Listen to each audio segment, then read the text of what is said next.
મિલકત સંબંધી ગુનાઓના ડિટેક્શન બાબતે માન્ય ગાંધીનગર રેન્જ આઈજી સાહેબની પણ સૂચના હતી, ડીજી સાહેબની પણ સૂચના હતી અને એના સંદર્ભે છેલ્લા 1 મહિનાથી અરવલ્લી એલસીબી સતત કાર્ય કરી રહી છે.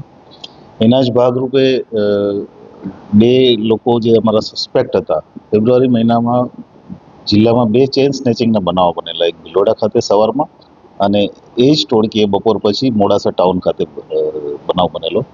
આ બંનેમાં જે તે સમયે અનનોન પર્સન વિરુદ્ધ એફઆઈઆર પણ દાખલ થયેલી.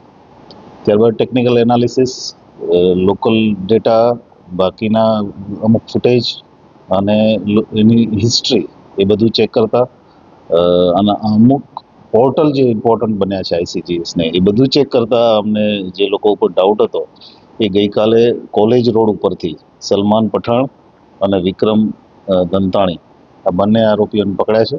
બંને આરોપીઓ પાસેથી આપણે ત્યાં જે ચેઇન સ્નેચિંગનો બનાવ બનેલો એમાંથી એક ચેન રિકવર પણ કરી છે.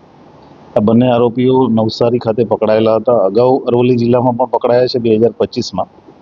આ ટોટલ 4 આરોપીએ આખું અંજામ આપેલો કામગીરીને. એની એમો એવી છે કે રિક્ષા સાથે આવે, કોઈ જે વ્યક્તિ હોય જેના ગળામાં ચેન હોય એ જોઈને એને પેસેન્જર તરીકે બેસાડે અને ત્યાર પછી આમાં જે ત્રીજી આરોપી છે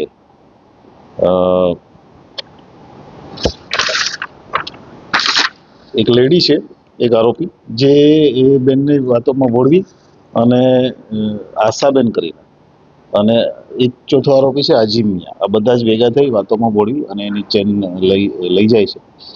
આ પ્રકારની એમો સાથે એણે આ આખું કાંડ કરેલું અને અગાઉ નવસારીમાં પણ પકડાયેલા છે. બંને જે અત્યારે જે પકડાયા છે બંને આરોપી વિરુદ્ધ 15 એક આરોપી વિરુદ્ધ 15 ગુના અને એક આરોપી વિરુદ્ધ 16 ગુના છે.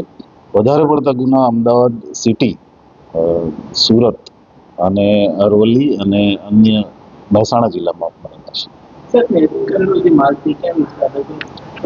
એ અત્યારે તપાસ ચાલુ છે. અમારી પાસે એક ચેન હજી રિકવર કરવાનો બાકી છે. ઉપરાંત 2 આરોપી આમાં વોન્ટેડ છે. બધા જ આરોપીઓ જે છે મહેમદાવાદ ના વતની છે, એટલે બીજા આરોપીઓને જ્યાં સુધી અમે નહીં પકડે ત્યાં સુધી પૂરી ડિટેલ આપને નહીં આપીશું.